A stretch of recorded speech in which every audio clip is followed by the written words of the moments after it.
आ जाएगा उसे कुछ अच्छा ही नहीं लगेगा। और जब भक्त कथा के पास में आ जाता है तो आगे क्या लिखा है, ध्यान से सुनना। जा पर कृपा राम के होई, ता पर कृपा करे सब कोई।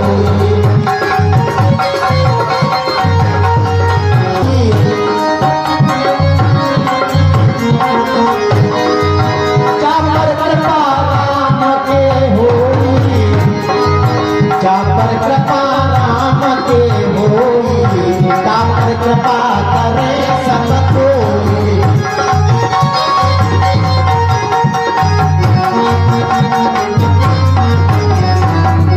जा पर कृपा राम के हुई, ता पर कृपा करे सब कोई। देखिए, जब उस परम पिता परमात्मा की कृपा होगी, मेरे ठाकुर जी की कृपा होगी, मेरे बिहारी जी की कृपा होगी, वो यहाँ आए बिना उसे कुछ अच्छा ही नहीं लगेगा। जा पर कृपा राम की हुई, ता पर कृपा करे सब कोई। तो प्यारे, कर्म ऐसा करो, कर्म ऐसा करो। देखिए क्या है, पहले क्या होता था, पहले मन का सोचा पाप लग जाता था, है ना। पहले जो मन में सोचते थे पाप लग जाता था। और इस कलयुग में क्या है, जैसा आप कर्म करोगे वैसे आपको भोगना पड़ेगा। हाँ, अगर आप अच्छा कर्म करोगे तो अच्छा फल मिलेगा। क्योंकि रामायण में चौपाई लिखी है, क्या बाबा जी ने लिखा है कि कर्म प्रधान, कि कर्म प्रधान विसुर चिरागा, और जो जस की नदी का सुफल जा।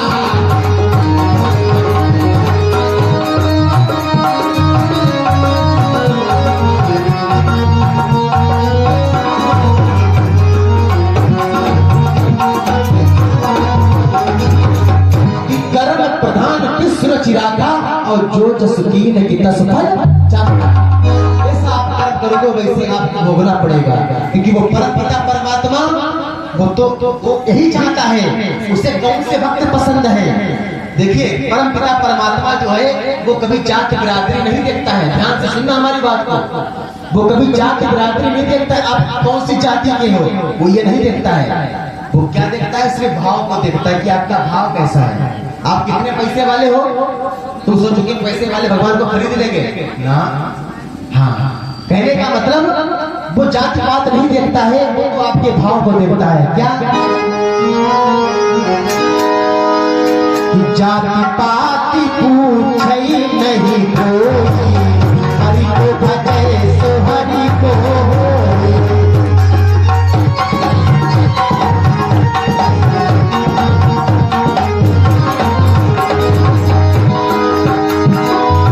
जाति पाति पूछे नहीं कोई,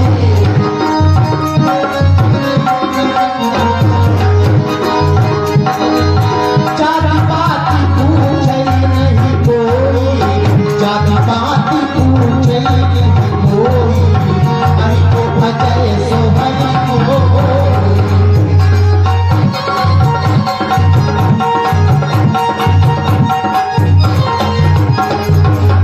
जात पात पूछे न कोई, हरि का भजे सो हरि का होई। परमात्मा जाति बिरादरी नहीं देखता, वो तो आपके भाव को देखता है।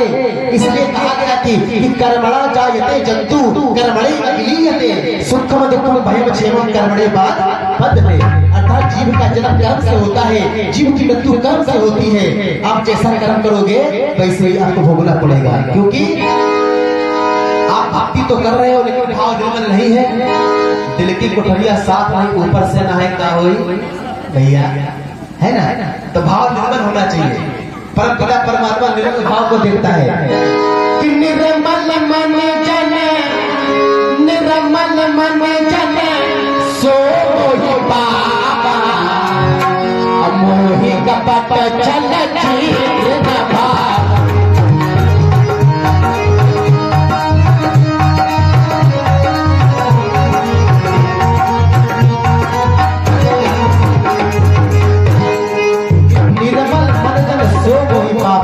और मोह कपट। आजकल का जमाना क्या चल रहा है, हाँ बता दे। आजकल का जमाना चल रहा है ईर्षा। एक दूसरे के प्रति ईर्षा नहीं करना चाहिए। परमपिता परमात्मा निर्मल भाव को पसंद करते हैं, वो ईर्षा नहीं देखते हैं। जैसे कि एक पंडित जी रहे, एक पंडित जी पंडिताई थे, उनकी आपस में कभी बनती नहीं थी। हाँ, हमेशा लड़ाई होती थी। जिस दिन पंडित जी कहते थे पंडिताई आज हमारा पूड़ी खाने का मन चल रहा है, तो जिस दिन पूड़ी खाने उस दिन चटनी किसी दिन होती है। और जिस दिन कहते थे कि आज हमारा पेट ठीक नहीं है, उस दिन वो 56 प्रकार के भोग बनाती थी। एक दिन की बात, आपस में इतनी लड़ाई हो गई, तो पंडित जी इतना नाराज हो गए, बोले पंडिताई अब तो कलेश हुई हो। पंडित जी ने उठा अपना पोती पत्रा, बोले पंडिताई ने अब पूजा घर में रहा, हम जाए घर छोड़ के बेचारे चल गए। लेकिन भगवान भोलेनाथ के भक्त बहुत बड़े थे। पंडित जी जाकर के जंगल में पहुंच गए, वहां जाकर के पूजा पाठ करने लगे, भगवान भोलेनाथ की पूजा करने लगे। भगवान भोलेनाथ की जब पूजा करी, भगवान भोलेनाथ प्रसन्न हो गए। कहा पंडित जी तुमने हमारी इतनी पूजा पाठ की, तपस्या तो मांगी लो, हम बहुत प्रसन्न हैं। पंडित जी ने कहा प्रभु आपके दर्शन हो गए, यही बहुत है, हमें कुछ नहीं चाहिए। बोले मांग ले, ऐसा होता ना छोड़े, बोले हमें कुछ नहीं चाहिए। तो नहीं मांगा तो भगवान भोलेनाथ ने अपनी तरफ से ठीक है तुम कुछ नहीं मांग रहे हो, लेकिन हमारी तरफ से एक चीज लिए जाओ। क्या चीज दी?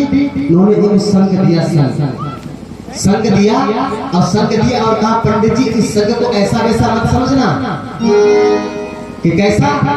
जब पंडित जी थोड़ा आगे बढ़े तो पीछे से आवाज आई, बोले पंडित जी संग तो ले जा रहे हो, लेकिन इस संग ऐसा है जब तुम इस संग को बजाओगे ना और जो भी इससे मांगोगे तो पड़ोसी दूने हो जाएंगे। पंडित जी ने कहा योग का चक्कर, इतनी तपस्या करें, पूजा पाठ करें, हम इनसे कुछ मांगिए, पड़ोसी दूने हुई जाएंगी।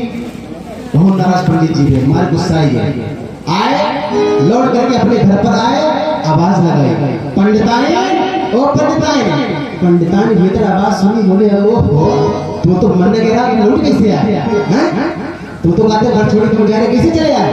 तो पंडित जी बोले हाय पंडिताई, हाय हम तुम्हारे बिना तो हम मरूं नहीं सकते। हाँ आज पंडित जी आ गए जब, अब सुनो पूजा करी, उन्हें संग दिया और सुनो इस संग को तुम बजाना कभी मत, न पड़ोसी दूने भी जाए, इसे बजाना नहीं, चुप्पा बक्सा में डाल चुप्पा रख दे जाए। अब पंडिता ने संग लो और संग ले जाके बक्सा बोलो, बक्सा भीतर डाल दो। अब पंडित जी सोचने लगे अपनो बेह काम, पोती पत्रा उठाई, कथा वाचन चलने, अपन यही काम है। बेचारे चले गए कथा वाचने के लिए। आज क्या हुआ, कथा वाचने चल गए, काफी समय हो गया, बहुत दिन हो गए। पंडित जी जब लौटी नहीं आए और जब काफी समय हो गया तो घर में कमी हो गई, कुछ ना कुछ गृहस्थी में कुछ ना कुछ तो कमी हो ही जाती है ना। तो जब कमी हो गई, पंडित जी लौटी नहीं आए, तो पंडिता ने सोची मन में, हाँ तो पंडित जी संग को लाए कवि का बजाय देखने का, शायद कुछ फायदा हो जाए। आज पंडिताई ने गई, बक्सा खोलो, संग निकालो और एकांत तक पहुंचे, गाते हे मेरे शंकर जी के संग महाराज। तो सोची काम आ गए, तो कहती हे मेरे शंकर जी के संग महाराज। बोले हमें बच्चों मकान है, पहले पक्को बनवाई कि हे मेरे शंकर जी के संग महाराज हमारे घर में एक मंजिल मकान बन जाए। अब एक मंजिल बनी को पड़ोसी के फिर बचाया, हे मेरे शंकर जी के संग महाराज। अब का मांगे, बोले हे शंकर जी के संग महाराज हमारा मकान 2 मंजिल का हो जाए। इनका 2 मंजिल का, उनका भी 2 मंजिल का, इनका 4 मंजिल का, उनका भी 4 मंजिल का। अब क्या हुआ, फिर सोची अब क्या मांगे, फिर उठाया संग, कहा हे मेरे शंकर जी के संग महाराज हमारे घर में एक भैंसिया आ जाए। तो इनके घर में एक भैंसिया, पड़ोसी के यहाँ 2। अब थोड़े दिनों के बाद में पंडित जी जो कथा बाची जब लौटे तो देखा वहां मकान बने खड़े, अपनी चपड़िया पड़ी है। तो जैसे देखा पंडित जी ने कहने लगा है तो गलत जगह तो हम नहीं आएंगे, फिर देखो आए तो सही जगह है, फिर दिमाग लगा वो गलत जगह तो हम आएंगे, बोले हम सही जगह आए। तब तक आवाज लगाई, पहुंचे दरवाजे, पंडिताइन ओ पंडिताइन। और जैसे पंडिताइन लिखनी काई, पंडित जी मन में सोचता हाय भगवान ऐसे तो नहीं है, पंडिताइन कहूं गड़बड़ करके संगत को है बजाई तो है जो पड़ोसी भूले हुए गए किस मकान भूल गए हैं। तुम दबा लगाए पंडिताइन ओ पंडिताइन। जैसे पंडिताइन लौटी काई, बोले हाँ, बोले जो सब कहा है, बोले कहा बता मैं एक दिन को सब चेक करके देख लो, चेक करके। बोले हाँ चेक करके देखो, तुमने सब नाश कर दो, जो देखो तुमने सब क्या कर दो, लेके आओ संग। जैसे कि संग लेके आई, अब पंडित जी ने पकड़ो संग, कहा हे मेरे शंकर जी के संग महाराज, हमारे घर के सामने एक कुआं खुल जाए, और इनके घर के सामने एक कुआं और पड़ोसी के दो कुआं। फिर कहा हे मेरे शंकर जी के संग महाराज, हमारा देखो बल्ब फूज हो जाएगा, अब इनको एक बल्ब फूज पड़ोसी के दोनों फूज। फिर कहा हे शंकर जी के संग महाराज, हमारा एक हाथ टूट जाएगा, अब इनको एक हाथ टूटा पड़ोसी के दोनों। अब बेचारे हाथों टूटे, ठीक है, अब बेचारे आए रहे आंख से भी देखा, अब सामने जो कुआं है वो आकर के सब कुआं में नमो नारायण बोले गोविंद भगवान की जय हो।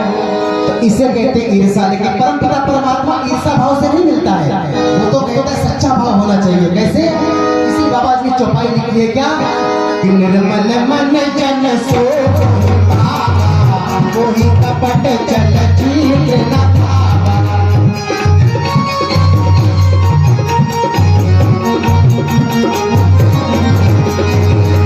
निर्मल मन जन सो